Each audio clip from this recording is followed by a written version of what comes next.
wafdi uu hogaaminayo wasiirka arrimaha gudaha ee dowlad goboleedka Hirshabelle ayaa maanta gaaray magaalada Beledweyne ee gobolkaasi waxaana la sheegay in wafdiga halka ay u gaareen si loo xaliyo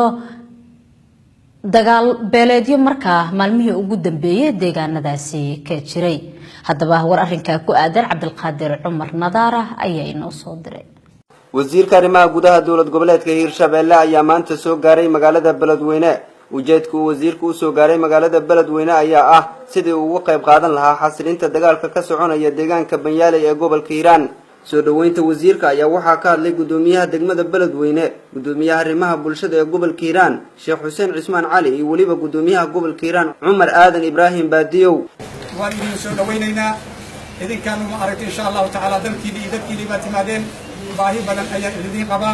shacabkiina idin baahan muddo badan aan idin oomanay ku soo dhawaada gacmo furan marka insha Allah ilaahay raado ku soo dhawaada gobolka Hiiraan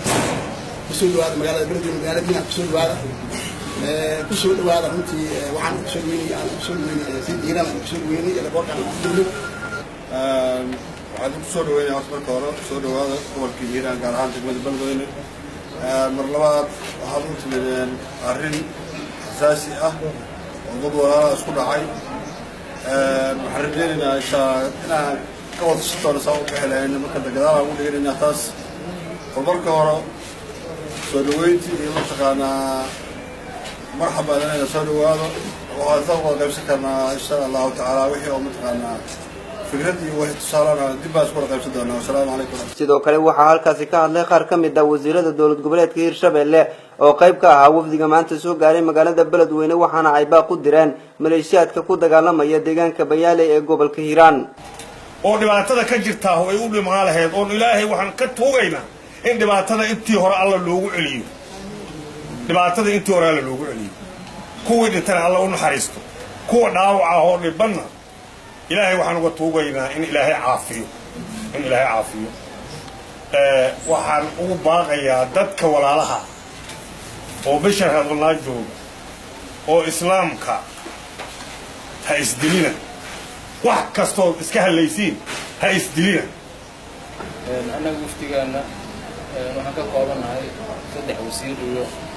dad dhaqameedyo ah iyo dad kale oo maartay siyaasiyiin intaba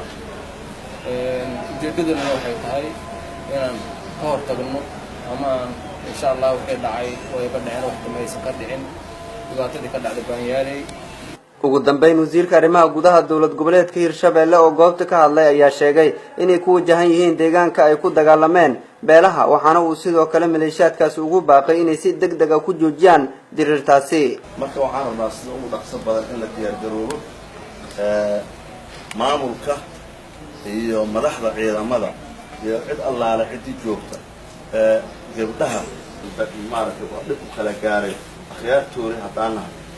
waxaan rajaynaynaa ilaahay inaan ajir farabadan inaan helina u shaqeynayno kaana aan kala dhaxgalno marka waxaan rabaa hadalka inaan soo gaabiyo war badan lama rabo alla diyaar garoobo gudoomiye waxaan ka suugaynaa sida ugu dhaqso badan oo aan ku dhaqaaqi karno taliyaasha ciidamada